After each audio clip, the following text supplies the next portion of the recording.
Coming up on Current OC. Tonight, we take a look at how to prepare your car for any remaining winter storms. Plus, we'll show you how our men's basketball team deals with the season infiltrated by the COVID-19 virus. These stories and more, it all starts now on the Current OC. From the OC TV studios along 6th and Atlantic, Raider Nation's leading news magazine starts now. This is Current OC.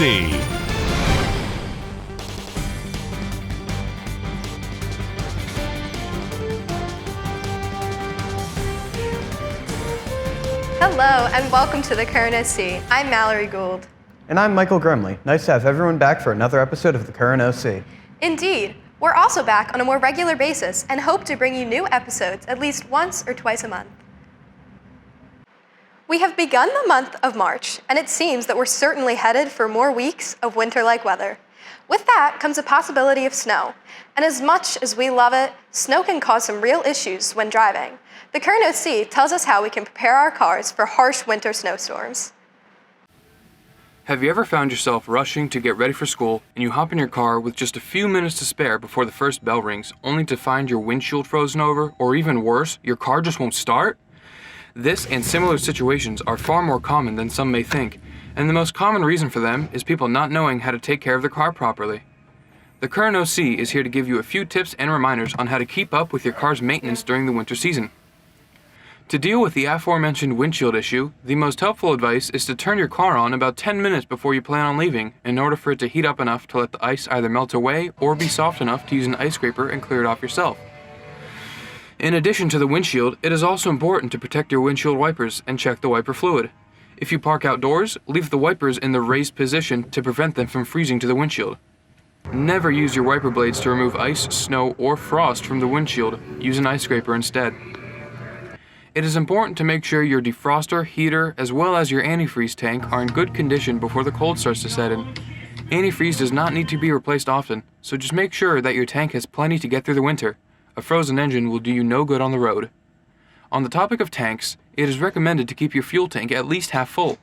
In the event of an emergency, such as getting stuck in deep snow, you can stay in your car and keep warm while you wait for rescue. For longer road trips, plan stops for gas in advance so you're not caught with less than a quarter of a tank if an emergency were to happen. An absolute must, however, is to stay on top of your tire pressure. Tire pressure drops alongside the air pressure in the cold, which wears your tires and increases risk of accidents. If you don't have an air pressure pump in your home, most Wawas have one in their parking lot. Check the sticker on the frame of your driver's side door near the driver's seat or the etched text on your tire for the recommended PSI for each tire. This tip might not be for all people, but if you're a doomsday prepper, here are a few useful things to have in your car. An ice scraper, phone charger, and a pair of jumper cables are a few essential things to keep around your car in case of an emergency, like say getting stuck in some deep snow, again. Lastly, it's just as important to keep your battery in good condition as it is to have a full tank of gas. In colder weather, car batteries lose some of their capacity, and a battery that's weak in the summer could die in the winter when you need it most.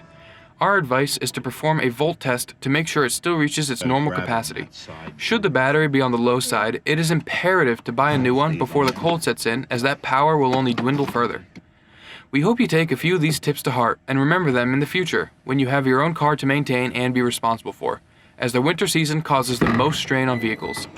This has been Adam Varga reporting for the Current OC. It may not snow often, but we need to be prepared for when it does. So make sure you winterize your car and ensure smooth close in the winter season. We have a new feature this season called the Fast Five. During this feature, we interview OCHS teachers, but with one catch. They have no idea what the questions are and they must answer them quickly and honestly. The interviews are good fun and show us another side of our teachers that we would never see, or want to know about for that matter. Let's see how Mr. Bruno handled the Fast Five.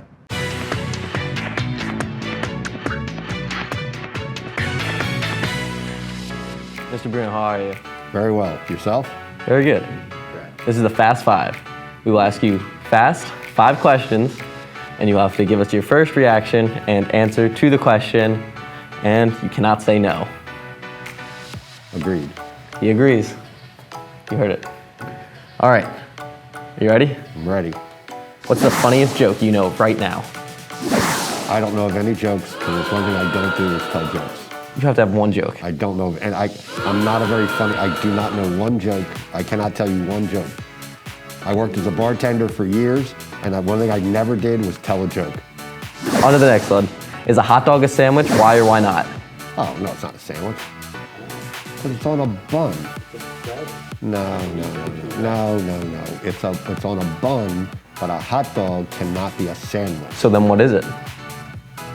It's a hot dog. It's its own special category. Correct. Is a quesadilla a sandwich then, if it's 2 pieces of bread with something in the middle? No, quesadilla is a quesadilla. But you wouldn't put a hot dog and a quesadilla in the same category? No, they're separate items themselves. Interesting. Would you rather fight 1 horse-sized duck or 100 duck-sized horses? You may have to repeat that one. 1 horse-sized duck, so 1 giant duck, or 100 duck-sized horses? Oh, I'll take the 100 duck-sized horses, because I could just kick them.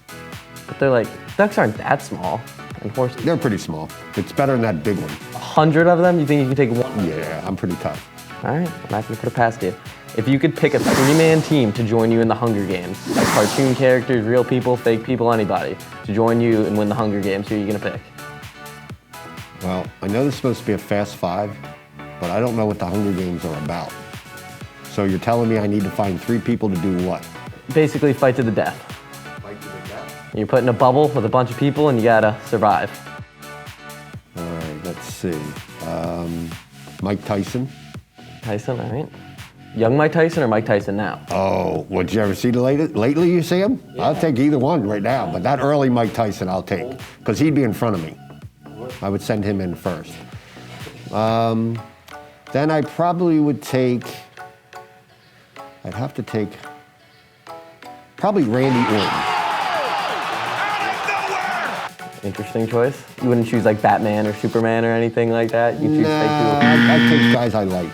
I'm not really a superhero guy, to be honest with you. You want more? And one more. Probably, I'd probably have to take the good Lord with me. Last one. Who's the least favorite person you've ever coached? Wow. I don't think I can answer that question. I know knows nothing, but I can't win with that one. I can just tell you that I answered that question to myself.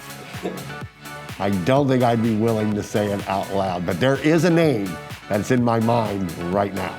Is he still in high school? No, he is not. Thank you for viewing this Fast 5 today. It's not easy. Appreciate you joining us.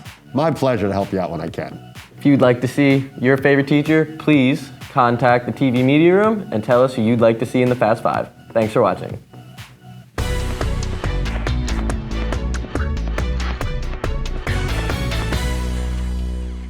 We are well into our winter sports season, and similar to our academic realm, our sporting programs have been impacted by the coronavirus. The Current OC takes a look at how OCHS's men's basketball team deals with COVID-19 during their 2021 season. Over the past several months, COVID-19 has changed the way we view our everyday life. It has given the Ocean City basketball team plenty of ups and downs, but their hard work has been preparing them for possible challenges ahead. New guidelines have been put in place to protect both the players and coaches. It won't be easy, and it definitely will be different than what we're used to. But despite the changes, Raider Nation will stand by them on the road to victory and support them along the way, no matter what. How has the pandemic affected your bond as a team, and if so, how has it? I would say it almost hasn't affected the bond of the team since we're returning pretty much every guy from last year, and we're going to have high chemistry this year and hope to play some good basketball. In efforts to keep everyone involved safe and healthy, the team has been taking several precautions, including getting their temperature taken daily, wearing masks on and off the court, and training within small bubbles of players who only interact with each other. This year we have no fans in the stands, and they're a big part of high school basketball, so we're just going to have to deal with what we have. These precautions aren't necessarily fun. Yet the basketball team is willing to do anything that they can in order to keep some form of the season. What are some ways that you've stayed active during the lockdown? We've all been practicing individually and doing what we can on our own and just getting ready to get back together and start the season. COVID-19 has taken a toll on all of us, and it has been difficult trying to maintain the same level of athletics saw prior to the pandemic. However, the Ocean City High School's basketball team has done seamlessly while maintaining the safety of all those involved in making the 2020 to 2021 season possible. The team is stronger now than ever before, staying connected with each other and working on their own to improve before they get back onto the court and coming together to prepare for an amazing season. With new guidelines changing every day, it's difficult to imagine exactly how the season will turn out, but our team is ready for anything and is hoping for the best in the new year. This has been Sophia Sione reporting for the Current OC. Well, that will do it for us on this edition of the Current OC. Thank you for sharing your time with us. Your viewership is truly appreciated. Remember to log on and catch all of our shows and additional content by visiting oc-tv.org. We're also on Twitter, Facebook, and Instagram at OCNJTV, so be sure to follow our page and give us a like. And as always, thanks for watching.